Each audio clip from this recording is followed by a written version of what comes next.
S ನೋಡಿ, ಪ್ರಾದೇಶಿಕ ಪಕ್ಷ ಜೆಡಿಎಸ್ ಇದೀಗ ರಾಜ್ಯ ಸರ್ಕಾರದ ವಿರುದ್ಧ ಮುಗಿಬೀಳ್ತಾ ಇದೆ. ಇವತ್ತು ಕೂಡ ರಾಮನಗರದ ಬಿಡದಿಯಲ್ಲಿ ಒಂದು ರೀತಿಯಾಗಿ ರೋಷಾವೇಶವನ್ನ ತೋರಿಸಿದೆ ಜೆಡಿಎಸ್ ಪಕ್ಷ. ಗ್ಯಾರಂಟಿ ಸರ್ಕಾರದ ವಿರುದ್ಧ ಮಾಜಿ ಸಿಎಂ ರಣಗರ್ಜನೆ. ರಾಮನಗರದ ರೈತರ ಹೋರಾಟಕ್ಕೆ ಸಾಥ್ ಕೊಟ್ಟಿದ್ದಾರೆ ಎಚ್ಡಿಕೆ ಅವರು. ವೈರಮಂಗಲ ವೃತ್ತದಲ್ಲಿ ನಡೀತಾ ಇರುವಂತಹ ರೈತರ ಹೋರಾಟ ಇದು. ಬಿಡದಿ ಟೌನ್ಶಿಪ್ ವಿರುದ್ಧ ಅನ್ನದಾತರಿಂದ ಪ್ರತಿಭಟನೆ ಮಾಡಲಾಗ್ತಾ ಇದೆ. ಈ ಹಿಂದೆಯೂ ಕೂಡ ಹಲವು ಬಾರಿ ಬಿಡದಿ ಟೌನ್ಶಿಪ್ ವಿರುದ್ಧವಾಗಿ ರೈತರು ದೊಡ್ಡ ಮಟ್ಟದಲ್ಲಿ ಪ್ರೊಟೆಸ್ಟ್ ಅನ್ನ ಮಾಡಿದ್ರು. ಈ ಒಂದು ಬೃಹತ್ ಹೋರಾಟದಲ್ಲಿ ಇದೀಗ ಡಿಕೆ ಬ್ರದರ್ಸ್ಗೆ ಎಚ್ಡಿಕೆ ಕೌಂಟರ್ ಕೊಟ್ಟಿದ್ದಾರೆ.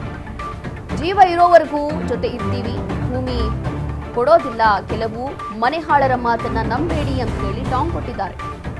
ಬಾಲಕೃಷ್ಣ, ಡಿಕೆ ಶಿವಕುಮಾರ್ ಹಾಗೂ ಡಿಕೆ ಸುರೇಶ್ ವಿರುದ್ಧ ಎಚ್ಡಿಕೆ ಗರಂ ಆಗಿದ್ದಾರೆ. ಈ ಸಂದರ್ಭದಲ್ಲಿ ಇವತ್ತು ರೈತರ ಹೋರಾಟ ನಡೀತಾ ಇದೆ ರಾಮನಗರದಲ್ಲಿ. ಈ ಸಂದರ್ಭದಲ್ಲಿ ಆ ಒಂದು ಪ್ರತಿಭಟನೆಯಲ್ಲಿ ಭಾಗಿಯಾಗಿರುವಂತಹ ಎಚ್ಡಿಕೆ ಕೌಂಟರ್ ಕೊಟ್ಟಿದ್ದಾರೆ. ಡಿಸಿಎಂ ಡಿಕೆ ಶಿವಕುಮಾರ್, ಡಿಕೆ ಸುರೇಶ್ ಹಾಗೂ ಬಾಲಕೃಷ್ಣ ವಿರುದ್ಧವಾಗಿ ಗುಡುಗಿದ್ದಾರೆ. ನಿಮ್ಮದೇ ಸರ್ಕಾರ ಈಗ ಇದೇನೋ ಮಾಡ್ಕೊಂಡು ಹೊರಟವರಲ್ಲ, ಇದು ಸುಲಭವಾಗಿ 2 ವರ್ಷದಲ್ಲಿ ಇದೇನು ಮಾಡೋಕ್ಕಾಗಲ್ಲ. ಇದು ಇನ್ನೂ ನಡೀತದೆ, ಬಹಳ ಹೋರಾಟ ನಡೀತದೆ. ನೀವು 360 ಹೋರಾಟ ಇದೆಯಲ್ಲ, ಆ ಹೋರಾಟದ ನೋವಿದೆಯಲ್ಲ ಅಷ್ಟು ಸುಲಭ ಇಲ್ಲ. ನೀವು ಮಾಡಿರೋ ಹೋರಾಟದ ನೋವು ಅಷ್ಟು ಸುಲಭವಾಗಿ ಇದನ್ನು ಮಾಡ್ಲಿಕ್ಕೆ ಆಗದಿಲ್ಲ. ಇವ್ರಿಗೆ ದುಡ್ಡೇನಿದೆ, ಈ ಸರ್ಕಾರದಲ್ಲಿ ದುಡ್ಡಿಲ್ಲ. ದುಡ್ಡೆಲ್ಲಿದೆ ಅಂತಾರೆ ಇವರು. ನಿಮ್ಮ ಜಮೀನು ಇಟ್ಕೊಂಡು ಅದರಲ್ಲಿ ದುಡ್ಡು ಸಂಪಾದನೆ ಮಾಡಕ್ಕೆ ಹೊರಟವ್ರು. ಈಗ ಇವ್ರು ಮಾಡಕ್ಕೆ ಹೊರಟಿದ್ರು. ಅವತ್ತು ನಾನು 2006ರಲ್ಲಿ ನೀವೆಲ್ಲ ಒಪ್ಪಿಗೆ ಕೊಟ್ಟಿದ್ರೆ 60,000 ಕೋಟಿ ಈ ಒಂದು ಡೆವಲಪ್ಮೆಂಟ್ಗೆ ನಾನು ಮಾಡಬೇಕು ಅಂತಕ್ಕಂಥ ಯೋಜನೆ ಸಿದ್ಧ ಮಾಡಿದ್ದು. ಶಿವಕುಮಾರ್ ಜೊತೆ ನಾನು ಚರ್ಚೆ ಮಾಡೋದು ಅನವಶ್ಯಕ. ಆ ವ್ಯಕ್ತಿಗೂ ನನಗೂ ಹೋಲಿಕೆ ನಾನು ಮಾಡ್ಕೊಳ್ಳೋಕೆ ಸಿದ್ಧ ಇದೆ. ನಾನು ಬಂದಿದ್ದೇ ಬೇರೆ, ನಮ್ಮ ಜೀವನವೇ ಬೇರೆ. ಅವ್ರ ಥರ ಕಲ್ಮಂಡೆ ಹೊಡೆದು ಕನಕಪುರ ಇದೆಲ್ಲ ಖಾಲಿ ಮಾಡಿ ಏನೇನು ಮಾಡ್ಕೊಂಡವ್ರೆ. ಅವ್ರ ಜೀವನ ನಾವು ಮಾಡಿದೀವ. ನನಗೆ ರಾಜಕಾರಣಕ್ಕೆ ಬರೋದಕ್ಕಿಂತ ಮುಂಚೆ ಸಂಪಾದನೆ ಮಾಡಕ್ಕೆ ಹೋಗ್ಬೋದು.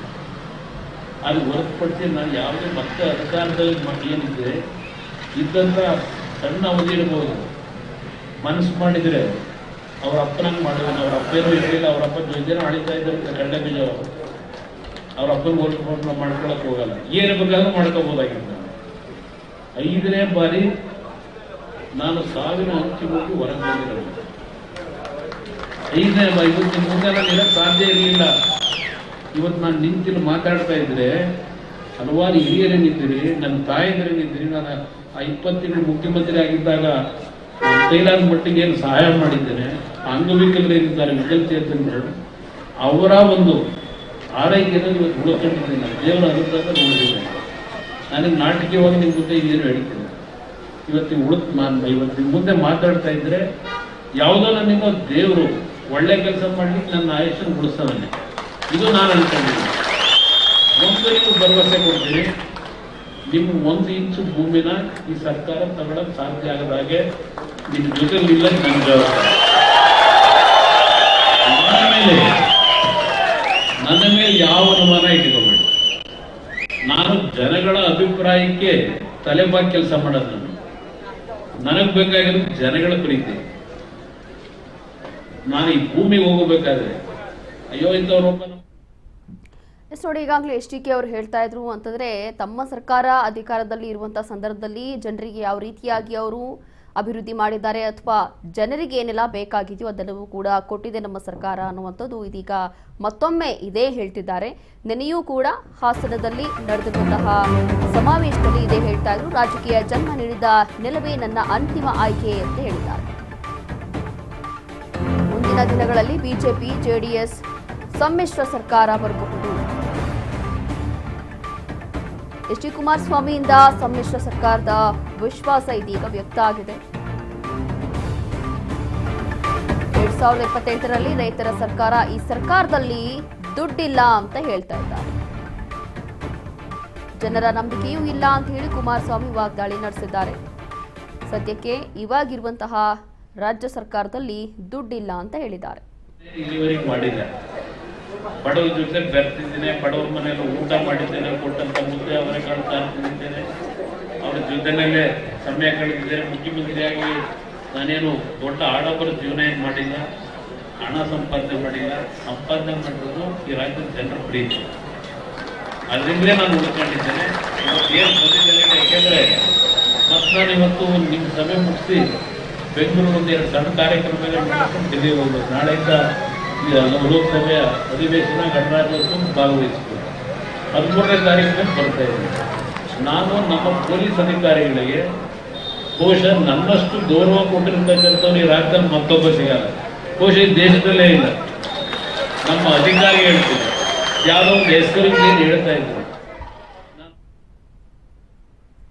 ಇದೇ ವಿಚಾರಕ್ಕೆ ಸಂಬಂಧಪಟ್ಟಂತೆ ಮತ್ತಷ್ಟು ಮಾಹಿತಿಯನ್ನ ಕೊಡ್ತಾರೆ ನಮ್ಮ ಪ್ರತಿನಿಧಿ ಅಭಿಷೇಕ್.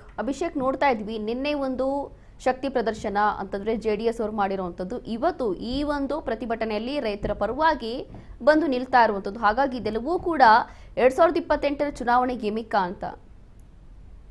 ಖಂಡಿತವಾಗ್ಲೂ ಏನು ಬಿಡದಿ ಮತ್ತೆ ಕಂಚಗಾರನಹಳ್ಳಿ ಏನು ಭೂ ಸ್ವಾಧೀನ ಪ್ರಕ್ರಿಯೆ ರಾಜ್ಯ ಸರ್ಕಾರ ಮಾಡ್ತಾ ಇದೆ, ಈ ಒಂದು ವಿಚಾರಕ್ಕೆ ಸಂಬಂಧಪಟ್ಟಂತೆ ಸಾಕಷ್ಟು ತಿಂಗಳಿಂದ ಕೂಡ ರೈತರು ಹೋರಾಟವನ್ನ ಮಾಡ್ತಾ ಇದ್ದಾರೆ. ಈ ಒಂದು ಯೋಜನೆಯನ್ನ ಕೈ ಬಿಡಬೇಕು ಅನ್ನುವಂಥದ್ದು ಪ್ರತಿನಿತ್ಯ ಅಹೋರಾತ್ರಿ ಧರಣಿ ಮೂಲಕ ಅವರ ಆಕ್ರೋಶವನ್ನ ಹೊರ ಹಾಕ್ತಾ ಇದ್ದಾರೆ. ಆದ್ರೆ ರಾಜ್ಯ ಸರ್ಕಾರ ಇದು ಯಾವುದಕ್ಕೂ ಕೂಡ ಕಿಮ್ಮತ್ತು ಕೊಡ್ತಾ ಇಲ್ಲ. ಹಾಗಾಗಿ ಇವತ್ತು ಕೇಂದ್ರ ಸಚಿವರಾದಂತಹ HD ಕುಮಾರಸ್ವಾಮಿ ಅವರು ಆ ಭಾಗಕ್ಕೆ ಬಂದು ಆ ಭಾಗದ ರೈತರ ಜೊತೆ ನಿಂತು ಅವರಿಗೆ ಧೈರ್ಯ ಹೇಳುವಂತ ಕೆಲಸವನ್ನ ಇವತ್ತು ಕುಮಾರಸ್ವಾಮಿ ಅವರು ಮಾಡಿರುವಂತದ್ದು. ಏನಂತ ಹೇಳಿದ್ರೆ ಸಾಕಷ್ಟು ವಿರೋಧದ ನಡುವೆ ಈ ಒಂದು ಯೋಜನೆ ಮಾಡ್ತಾ ಇದ್ದಾರೆ. ಆದ್ರೆ ಯಾರು ಕೂಡ ಎದೆಗುಂದುವ ಅವಶ್ಯಕತೆ ಇಲ್ಲ. ಈ ಯೋಜನೆ ಮಾಡ್ಲಿಕ್ಕೆ ನಾನು ಬಿಡೋದಿಲ್ಲ. ಈಗ ಭೂಮಿಗೆ ಇರುವಂತಹ ಬೆಲೆ, ಚಿನ್ನಕ್ಕೆ ಇರುವಂತಹ ಬೆಲೆ ಒಂದೇ ರೀತಿ ಆಗಿದೆ. ಯಾಕೆಂದ್ರೆ ಒಂದಿನ ಚಿನ್ನದ ಬೆಲೆ ಆದ್ರೂ ಇಳಿಬಹುದು, ಆದ್ರೆ ಭೂಮಿ ಬೆಲೆ ಮಾತ್ರ ಇಳಿಯೋದಕ್ಕೆ ಆಗೋದಿಲ್ಲ. ಹಾಗಾಗಿ ನೀವು ಭೂಮಿಯನ್ನ ಕೊಡಬೇಡಿ, ಜೊತೆಗೆ ನಾನು ಕೂಡ ನಿಮ್ ಜೊತೆ ನಿಲ್ತೇನೆ, ನಿಮ್ ಜೊತೆ ಸದಾಕಾಲ ಇರ್ತೇನೆ, ಯಾವುದೇ ಕಾರಣಕ್ಕೂ ಭೂಮಿಯನ್ನ ಬಿಟ್ಟು ಕೊಡುವಂತಹ ಪ್ರಶ್ನೆಯೇ ಇಲ್ಲೇ ಇಲ್ಲ ಅನ್ನುವಂತಹ ಭರವಸೆಯನ್ನ ಕೊಟ್ಟು ಅಲ್ಲಿ ರೈತರ ಪರವಾಗಿ ಕುಮಾರಸ್ವಾಮಿ ಅವರು ಬ್ಯಾಟಿಂಗ್ ಮಾಡಿರುವಂತದ್ದು. ಒಟ್ಟಾರೆಯಾಗಿ ಈ ಒಂದು 2028ಕ್ಕೆ ಸರ್ಕಾರ ಅಂದ್ರೆ ಚುನಾವಣೆ ಎದುರಿಸುವಂತಹ ಸಂದರ್ಭದಲ್ಲಿ ಸರ್ಕಾರ ಬದಲಾಗುವಂತಹ ಸಾಧ್ಯತೆಗಳು ಇದೆ. ನಾವೇ ಆ ಸರ್ಕಾರವನ್ನ ಮಾಡುವಂತಹ ಒಂದು ಹೋಪ್ಸ್ ಅನ್ನ ಇಟ್ಕೊಂಡಿರುವಂತಹ ಕುಮಾರಸ್ವಾಮಿ ಅವರು ಅಲ್ಲಿ ಒಂದು ರೀತಿ ನಾವು ಮುಂದೆ ನಮ್ಮ ಸರ್ಕಾರ ಬರುತ್ತೆ, ಈ ಒಂದು ಯೋಜನೆಯನ್ನ ಕೈ ಬಿಟ್ಟು ನಿಮ್ಗೆ ಅನುಕೂಲ ಮಾಡ್ಕೊಡ್ತೀವಿ ಅನ್ನುವಂತ ನಿಟ್ಟಿನಲ್ಲಿ ಕುಮಾರಸ್ವಾಮಿ ಅವರು ಭಾಷಣ ಮಾಡಿರುವಂತದ್ದು. ರೋಶ್ನಿ, ಇನ್ನು ಅಭಿಷೇಕ್, ಈ ಒಂದು ಬಿಡದಿ ಟೌನ್ಶಿಪ್ ಯೋಜನೆಗೆ ಭೂ ಸ್ವಾಧೀನ ಈ ಹಿಂದೆಯೂ ಕೂಡ ಕೆಲವೊಂದು ರೈತರ ಭೂಮಿಯನ್ನ ಸ್ವಾಧೀನ ಪಡಿಸ್ಕೊಂಡಿರುವಂಥದ್ದು ರಾಜ್ಯ ಸರ್ಕಾರ ಈಗಾಗಲೇ ಅಂತ ಎಕ್ಸಾಂಪಲ್ಸ್ಗಳು ಕೂಡ ಇದೆ.